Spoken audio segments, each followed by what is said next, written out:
예, 삼성전자 실적이 나와서 이제 간단하게 정리해보는 시간 갖도록 하겠습니다.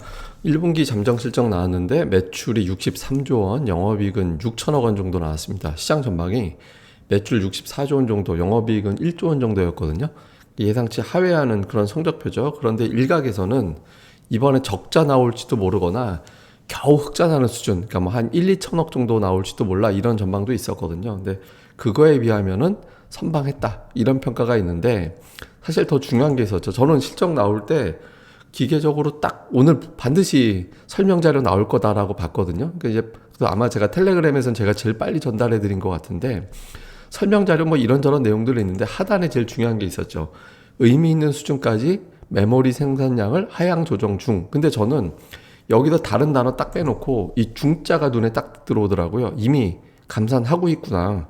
이제 감산을 하겠다라는 계획이 아니라 이미 감산을 하고 있다라는 것을 보여준 거거든요. 그래서 반도체 가격 바닥론에 힘을 실어주는 그런 상황이 만들어진 게 있고요. 그다음에 또 하나는 지금 이제 하향 조정하긴 하지만 중장기적으로 견조한 수요가 전망되기 때문에 투자는 계속 할 거다라는 거죠. 그러니까 여기에 또 앞부분, 그러니까 향후에 수요는 계속 될 것이다. 뭐 AI 부분이라든가 전기차 부분이라든가 또 서버도 뭐 또다시 투자가 진행이 될 것이고 이런 것들을 감안을 해본다면 결국에는 다시 수요가 늘어날 거기 때문에 미리 지금 인프라 투자해놔서 수요 살아났을 때 바로 대응할 수 있도록 하겠다라는 거잖아요. 그래서 두 가지가 상당히 중요했던 거예요. 그러니까 이미 감산을 하고 있다라는 중 이거 하나.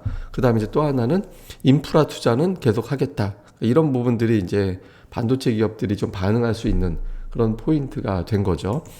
그다음에 이제 또 하나 특징은 뭐냐면 삼성전자가 2011년 이후에 2년 연속 감익한 사례가 없어요. 보시면 이게 이제 제가 동그라미 친 분야가 영업이익이 줄어든 사례거든요. 근데 지금 이례적으로 2년 연속해서 이익이 줄어드는 그런 단계로 와버렸거든요.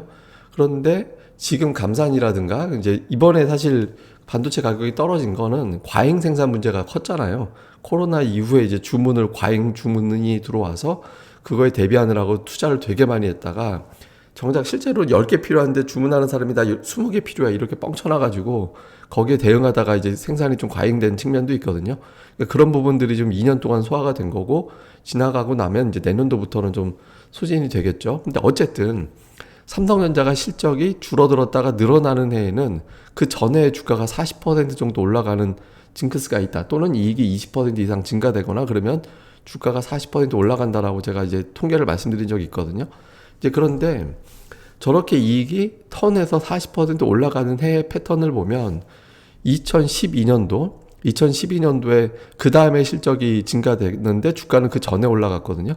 그러니까 1분기부터 올라가고 2분기 쉬었다 3, 4분기 올라갔고요.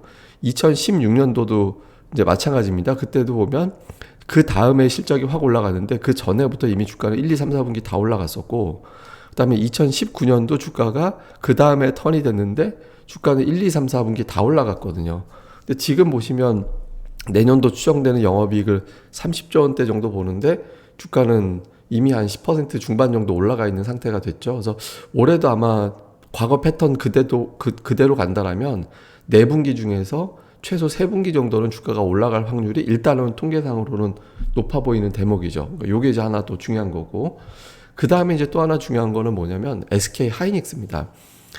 SK 하이닉스가 공매도가 엄청나게 나왔잖아요.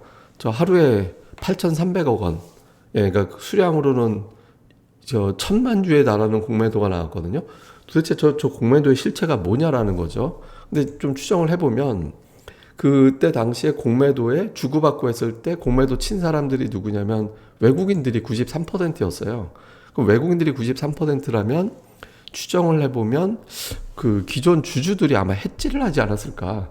삼성전자 실적이 엄청나게 쇼크로 나올 가능성이라든가, 그다음에 이번에 또 이제 교환사채 발행을 했는데 그게 만약에 이제 이후에 이제 주가가 못 올라가서 실제로 주식으로 내주는 게 아니라 돈으로 물어주는 상황이 생기게 될 때 그런 거에 대한 걱정을 좀 해서 해지를 했을 수도 있는 거잖아요. 이제 금액이 1조 원이기 때문에 1조 원이면 주가가 10% 올라가면 1,000억 원 손실이 나는 건데 해지로 얘기를 한다라면 그렇게 손실이 아니에요. 왜냐하면 외국인들이 SK하이닉스 지분율이 한 30조 원 정도 넘거든요. 그럼 10% 올라가면 3조 원을 벌잖아요.